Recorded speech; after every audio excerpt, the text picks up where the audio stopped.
Hello, this is National Chess Master RATS, continuing my video series on the correspondence team match played at chess.com between my video lessons group and the team CARPE DIEM.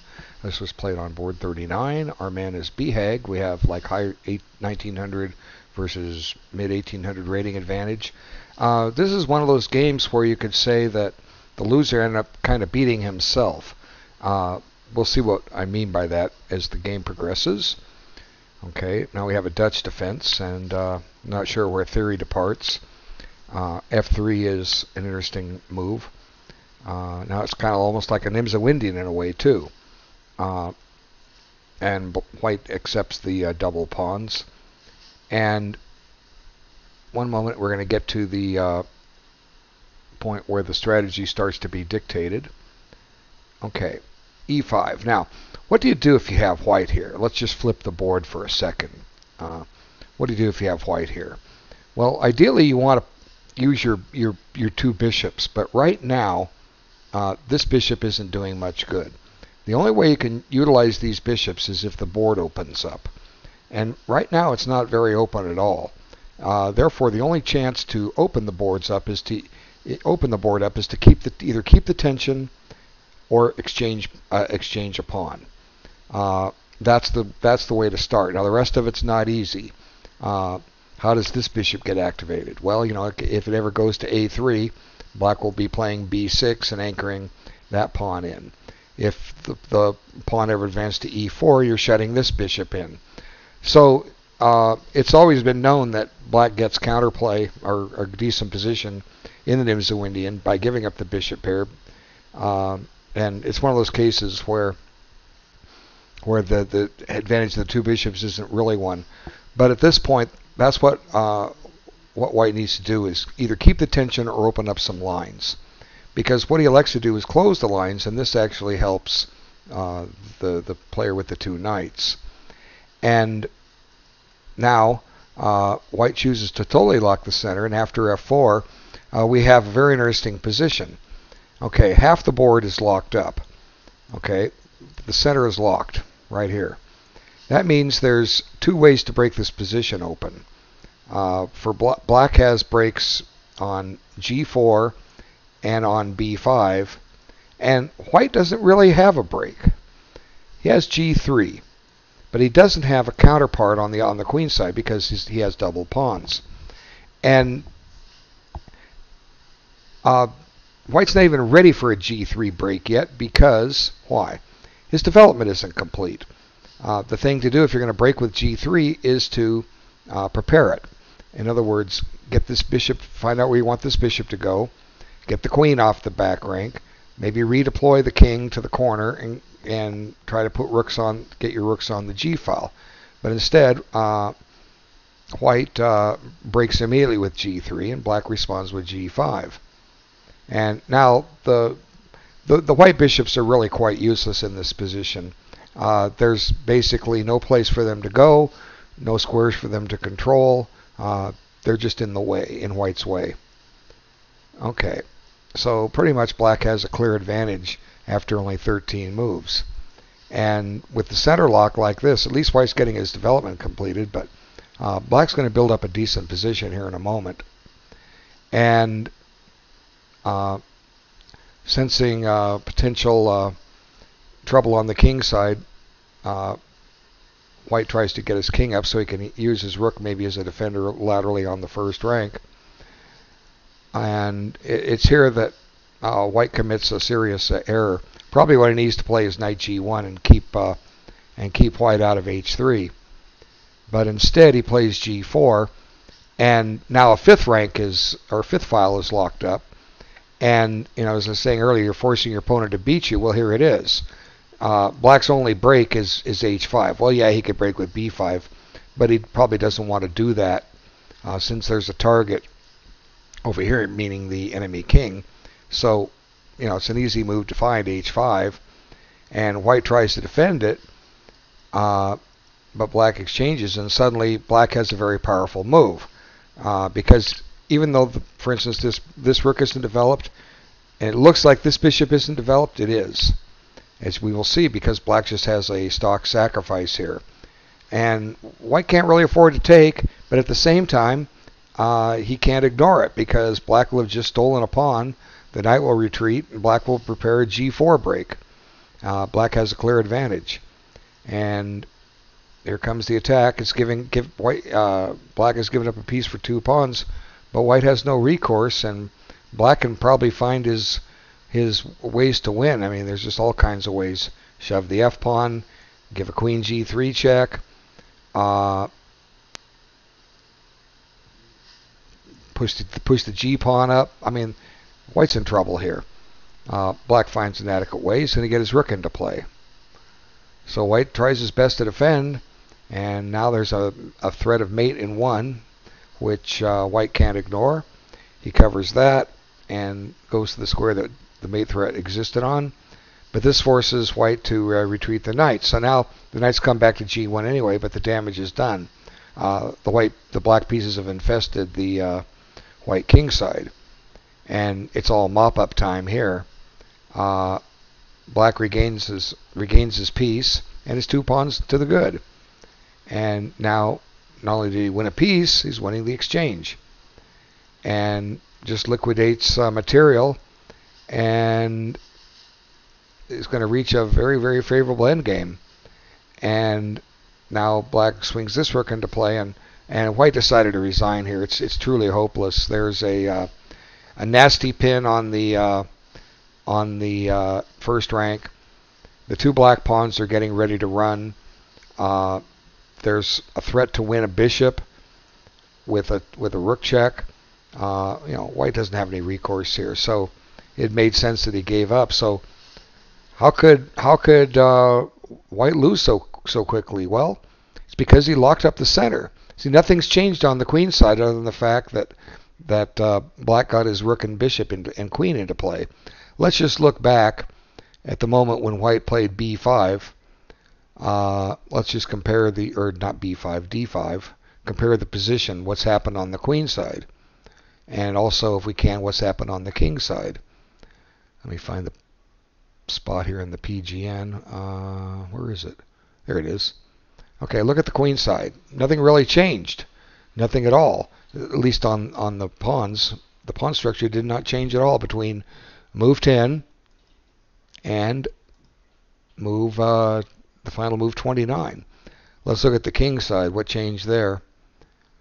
Black got his pawns rolling. White didn't. White advances his e pawn.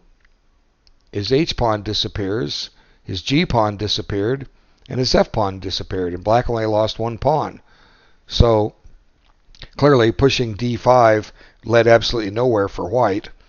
He never got anything at all on the queen side. So let's just back it up again to the point he played d5. Take back 1 move.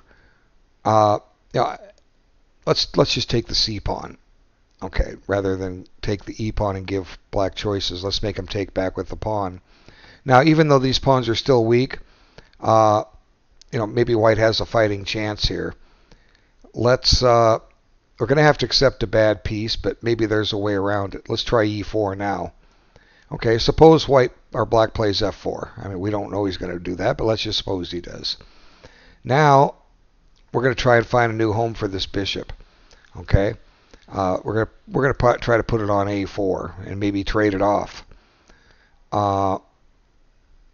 Black needs to castle. Let's get that done. Okay, now I'm going to put it on a4 as planned. And because it's a kind of a bad piece after bishop d7, and black doesn't have to play that, I'm just kind of looking for examples. There, we got rid of it. Now, what can white do with this crummy bishop? It's not doing any good either. Let's see. As I mentioned earlier, he played on a3, but b6 just stymies it. Let's head it for h4. Bishop d2. Queen e7, bishop e1. Rook here. Queen up.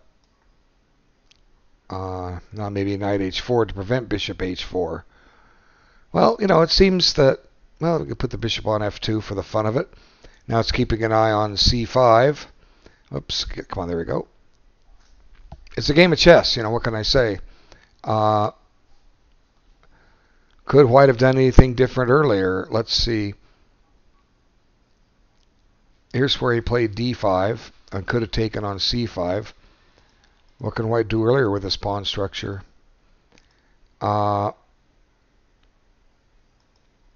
He could play queen c2 and avoid getting double pawns. That might make a difference.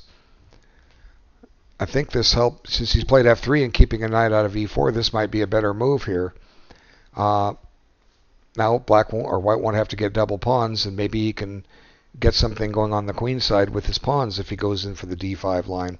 Okay, enough of that. Let's move on to the other game. What move will it start this game out on? It's supposed to go to move 1. We never know where it's going to go. Yep, see, move 4. Why does it pick move 4? Who knows? Okay, let's see. We have the birds opening. So white appears to be a birds and Dutch player. And both sides are developing their pieces. White's playing the thematic idea, transferring the queen to h4 and trying to attack the king. Occupies e5. And this is interesting. This is similar in some respects to the game we just looked at with colors reversed. But there's a difference here. Or is there? The difference is black could have avoided getting double pawns on the c-file. Instead, he elects to get them. So will we have a similar pawn structure with this going here and here and here and this coming up? No, we don't. White elects to double black's pawns, create a weakness. Okay, now white's attacking it. He covers it. Tries to get the rook into play. So there's some similarities in the pawn structure. This stops rook h3.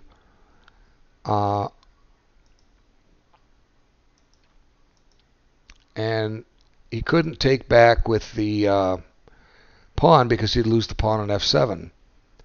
So black's got a permanent weakness now. He's got double pawns, and that's going to prove his undoing. He plays f5 to stop it, so maybe the mistake is king h8. Does he have to play king h8? Maybe he does.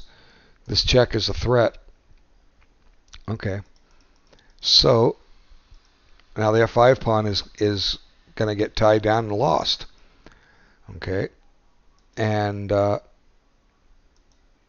white just forces black to defend his position, trades him down, and now goes and attacks the weakness, but black doesn't have enough defenders. And now the pawn is going to be a goner. And there it goes. And black's just a clear pawn down.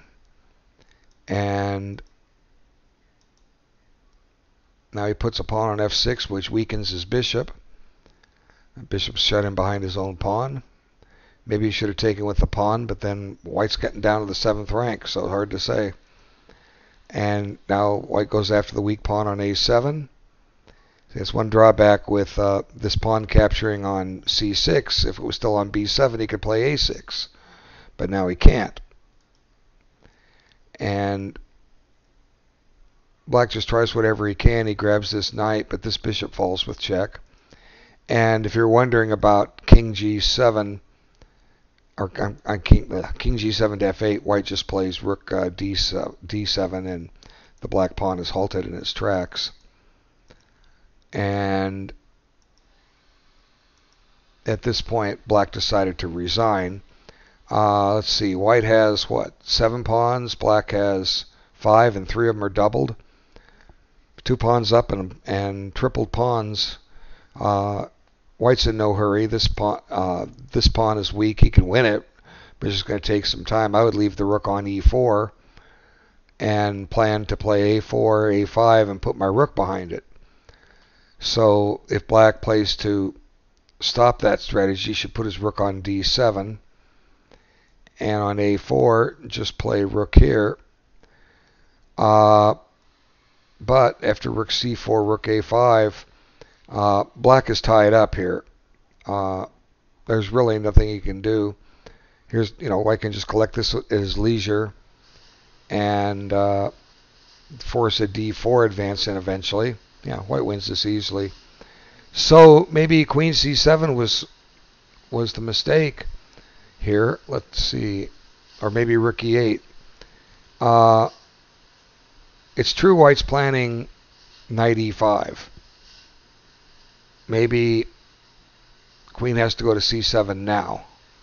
Because now on knight e5, black has more attackers than white has defenders. See the difference? And black's a pawn up, right? Black has all 8 pawns, white doesn't. So rook e8 didn't really help black's game. That might be the mistake. Queen c7 is a better move. Okay. Thanks so much for watching. There'll be more videos as the results come in. And I thank you so much for your time. Take care.